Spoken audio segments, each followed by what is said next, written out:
కొన్ని విషయాలు తెలుసుకోవాలి, కొన్ని విషయాలు తెలుసుకోవాల్సిన అవసరం లేదు. ఈ లోకంలో ఎవరో హీరోకి మ్యారేజ్ అయిందని, ఎక్కడో హాస్పిటల్లో జాయిన్ అయ్యాడని, ఎవరో హీరోయిన్ కాలు బెనికిందని, ఇలాంటి వార్తలు తెలుసుకోవడానికి ఎంత ఆతృత పడతాం. ఆ ఫ్లాష్ న్యూస్, ఈ న్యూస్ మీకు తెలిస్తే మీ దిమ్మ తిరిగిపోద్ది అని ఇలాంటి మాటలు ఉపయోగించి థంబ్నెయిల్స్లో వాడి మనల్ని ఎప్పుడు మనం తెలుసుకోవాల్సిన అవసరం లేని వాటిని తెలుసుకునే విధంగా ఈ లోకంలో యూట్యూబ్ ఛానల్స్ ఈరోజు సిద్ధంగా ఉన్నాయి. ఎందుకంటే అవి మనకు అనవసరం. అవి తెలుసుకోవడం వల్ల మనకి ఏం రాదు. తెలుసుకోవాల్సిన విషయం తెలుసుకుంటే మన జీవితము అనేక మందికి ఆదర్శప్రాయంగాను, మన కుటుంబానికి సహాయంగాను ఉంటుంది. అదే అపోస్తులైన పౌలు రోమీలకు రాసిన పత్రిక 6వ అధ్యాయం 6వ వచనంలో సంఘానికి తెలియజేస్తున్నాడు. ఏమనగా, మనమికను పాపమునకు దాసులము కాకుండాటకు పాప శరీరము నిరర్ధకమగునట్లు మన ప్రాచీన స్వభావము ఆయనతో కూడా సిలువ వేయబడినని ఎరుగుదుము. మీరు తెలుసుకున్నారు.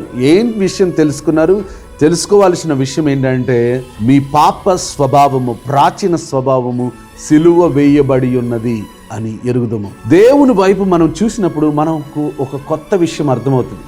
మన ప్రాచీన స్వభావం, మన చిన్నప్పటి నుంచి కూడా మన పిల్లల్ని పెంచేది కూడా దానిలోనే పెంచుతూ ఉంటాం. వాళ్ళ స్వభావం ఎలా తయారైపోతుందంటే, డబ్బు లేకపోతే జీవితం లేదన్నట్టుగా జీవితాలు నిలబడతాయి. డబ్బును బట్టే మనుషులతో మాట్లాడడం, డబ్బును బట్టే పరిస్థితులను ఎదుర్కోవడం, డబ్బును బట్టే బాధగా ఉండడం, సంతోషంగా ఉండడం, కంగారు పడిపోవడం. జీవితంలో ఈరోజు అనేక మంది సూసైడ్ చేసుకుంటున్నారంటే వారు తెలుసుకోవాల్సిన విషయం తెలుసుకోలేకపోతున్నారు. ఏంటంటే, దేవుడు మనకు జీవితాన్ని ఇచ్చింది డబ్బు సంపాదించడానికి కాదు. ఈ లోకాన్ని జాగ్రత్తగా కాపాడుకుని, ఆయన ఇచ్చిన లోకం ఇది, ఆయన ఇచ్చిన జీవితం ఇది. ఈ రెండింటిని జాగ్రత్తగా మేనేజ్ చేసుకోవాలి. లోకాన్ని పరిపాలించాలి మన యొక్క ఆలోచనల చేత.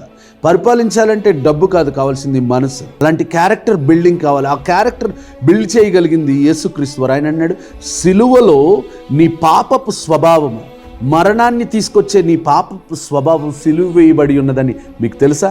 తెలుసుకోండి. ఈరోజు నీ స్వభావం నూతనమైనది. ఆ స్వభావాన్ని ధరించాలి. యేసుక్రీస్తు వారిలో మనం పొందుకున్న నూతన స్వభావాన్ని ధరించుకోవాలి. ఇది ప్రత్యేకంగా బాప్తిసం పొందిన వారితో మాట్లాడుతున్నాడు. బాప్తిసం పొందిన మీరు నూతన స్వభావాన్ని ధరించాలి. నేను రాజకుమారుని అని తెలుసుకుంటే నేను రోడ్డు పైన చదువు లేని వారు బిహేవ్ చేసే విధంగా నేను బిహేవ్ చేయను. మనం దేవుని పిల్లలమై తెలుసుకోవాల్సిన విషయాలు తెలుసుకుంటూ ఆశీర్వదించబడదుము గాక. God bless you.